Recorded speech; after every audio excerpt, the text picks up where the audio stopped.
السلام علیکم ورحمۃ اللہ وبرکاتہ۔ احباب، کل ہم نے پریکٹیکلی وضو کیا تھا آپ کے سامنے۔ کچھ لوگوں نے کہا کہ قاری صاحب تھوڑی سی تفصیل بیان کر دیں۔ میں نے کہا کل انشاءاللہ میں حاضر ہوں گا، تو آج میں حاضر خدمت ہوں۔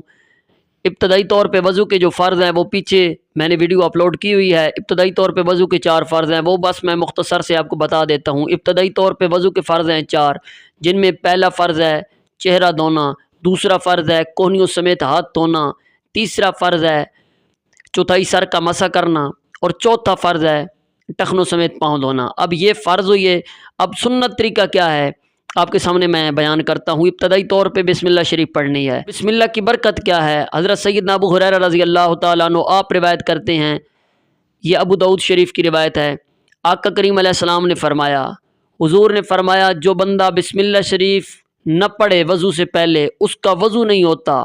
اس کا مطلب کیا ہے؟ محدثین کہتے ہیں اس سے مراد یہ ہے کہ اس کا وضو کامل نہیں ہوتا۔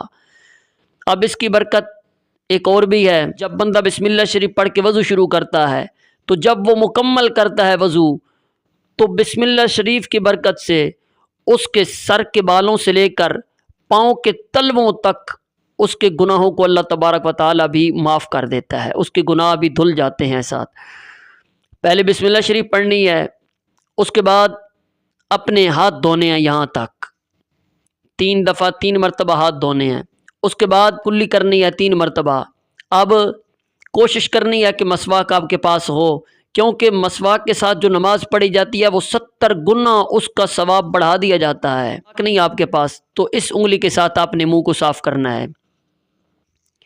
اس کے بعد ناک میں پانی چڑھانا ہے، وہ دائیں ہاتھ سے آپ نے دائیں ہاتھ کی مدد لینی ہے، دائیں ہاتھ سے چڑھانا ہے۔ اس کے بعد بائیں ہاتھ کی یہ انگلی یہ ناک میں لگانی ہے، اس کے بعد بائیں ہاتھ سے ہی ناک کو جھاڑنا ہے، اور اس کے بعد چہرہ دھونا ہے۔ پانی لے کر یہاں سے نہیں پھینک دینا، بلکہ یہ آرام سے لے کے آنا ہے ادھر۔ چہرہ دھونا ہے 3 مرتبہ۔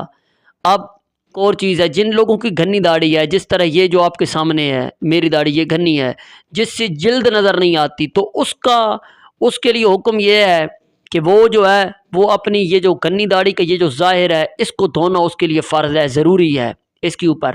اب جن لوگوں کی داڑھی جو ہے نا وہ گھنی نہیں ہے، جس سے جلد نظر آتی ہے، تو اس کے لیے حکم یہ ہے کہ وہ اپنی جلد تک پانی پہنچائے۔ اب چہرہ دھونا ہے ایسے گھنی داڑھی والوں کے لیے ایسے ہے کہ وہ جب چہرہ دھوں گے تو پھر اس کے بعد وہ خلال کریں گے، ایسے یہ ایسے چلو میں اپنے چلو میں پانی لیں گے، پھر ایسے کر کے وہ اپنے اس داڑھی کا خلال کریں، داڑھی کے اندر جو ہے نا وہ پہنچ جائے۔ اب اس کے بعد بازو دھونے ہیں، تو پہلے دائیں بازو کے اوپر پانی ایسے پھینک کے اس کے اوپر ہاتھ کو ایسے کر کے ملنا ہے، تاکہ ہاتھ کو صحیح کر کے ملیں گے تاکہ صحیح کر کے پانی جو ہے نا وہ جلد تک پہنچ جائے۔ اور اس کے بعد پہلے دایاں پھر بایاں، اور اس کے بعد اپنے چلو میں پانی لے کر ایسے کرنا ہے تاکہ یہاں سے پانی ٹپک جائے۔ اس کے بعد مسح کا طریقہ کار، مسح کا سنت طریقہ کیا ہے وہ میں آپ کے سامنے ابھی پریکٹیکلی ہی بیان کر دیتا ہوں۔ اب مسح کا سنت طریقہ یہ ہے، چھوٹی انگلیوں کو علیحدہ رکھنا ہے، یہ 3 انگلیاں، اب مسح یہاں سے شروع ہوگا۔ اب مسح کا طریقہ کار میں بتانے لگا ہوں۔ مسح کا طریقہ کار یہ ہے، یہ 3 انگلیاں یہ آپس میں جوڑنی ہے، یہ اوپر والی شہادت والی اور یہ انگلی یہ علیحدہ رکھنی ہے، انگوٹھی بھی علیحدہ رکھنے ہیں۔ اب یہاں سے شروع کرنا ہے آپ نے مسح، یہاں سے ایسے اب شروع کر کے یہاں سے آپ نے پیچھے لے جانا ہے۔ پیچھے جاتے ہی آپ نے ایک چیز کا خیال رکھنا ہے، یہ جو انگلیاں ہیں نا، یہ جو حصہ ہے انگلیوں کا یہ لگانا ہے، صرف یہ لگا کے نیچے پیچھے لے کے جانا ہے، ایسے۔ اب پیچھے سے آپ نے ایسے کرنا ہے کہ واپسی پہ نا یہ حصہ یہ جو ہے یہ جو ہتھیلیاں ہیں یہ لگا کے لانی ہے، ایسے۔ اب اس کے بعد آپ کی یہ انگلیاں بچ گئی تھیں، یہ آپ نے کان کے اندر یہ لگانی ہے۔ اب اس کے بعد انگوٹھوں کی پچھلی سائڈ یہ بیک سائڈ بچ گئی تھی، یہ کانوں کی پچھلی سائڈ پہ لگانی ہے۔